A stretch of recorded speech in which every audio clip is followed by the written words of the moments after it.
Umuwi na pala yung Gianna na yan. Anak, be careful. I don't trust that woman. That vixen didn't stop calling or bothering us about you.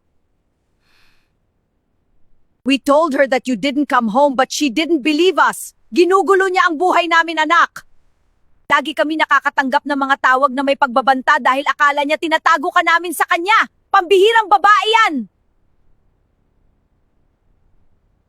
I'm sorry, Mom, but are you sure Gianna's doing all that? I never saw any negative or bad attitude from Gianna when we're together. Oh, you have no idea what she's like when you're not around. I will never forget a voice, lalo na kung boses ni Gianna pa. Tama na yan, Amelia. Let's not dwell in the past. Baka nagbago naman na si Gianna.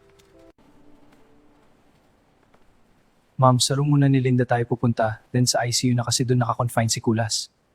I'm so sorry, anak, but what happened to Kulas? Kulas has severe dengue, Ma'am. But do not worry, magaling ang doktor niya. His doctor is Linda's brother. In God's grace, okay na siya. Oh, you mean his doctor is Ernesto Madrigal? Nako, siguradong gagaling agad si Kulas. Magaling yung anak ni Arturo.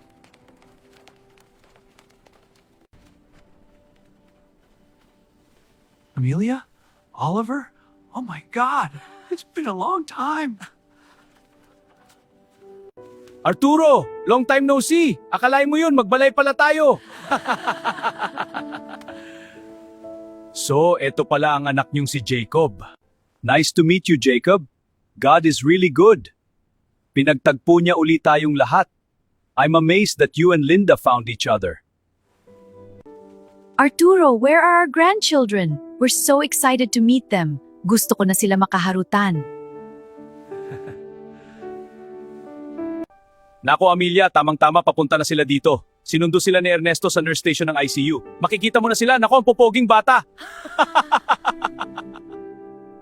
James, sorry na tagalan ako.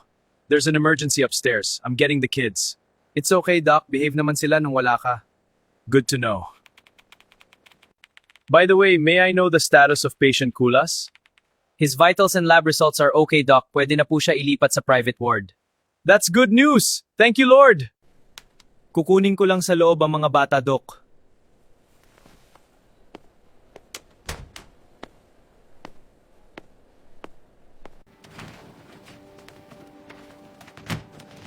Dr. Ernesto! Halina kayo, balik na tayo sa kwarto ng mami nyo, ha? Kamusta kayo, Isagani at Kikoy? Okay lang po kami, Dr. Ernesto. Ang bait po ni Nurse James, binigyan niya po kami ng pagkain. Buti naman at okay lang kayo.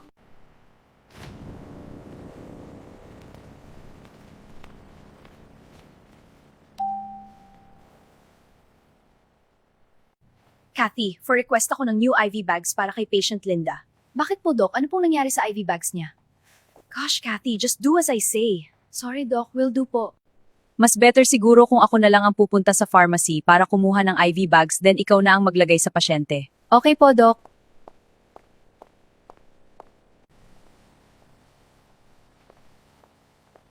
Hi, Mike. Kamusta? May request ako sa patient ko. Hi, Doc Gianna. Asan po si Nurse Cathy? Naku, busy, kaya ako na nag-request ng need ng pasyente ko.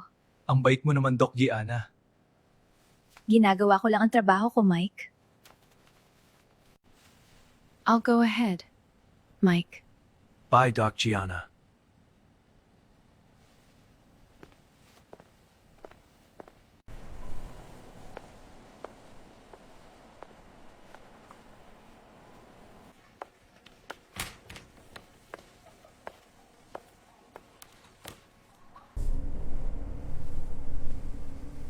This time, tatamaan ka na talaga, Linda.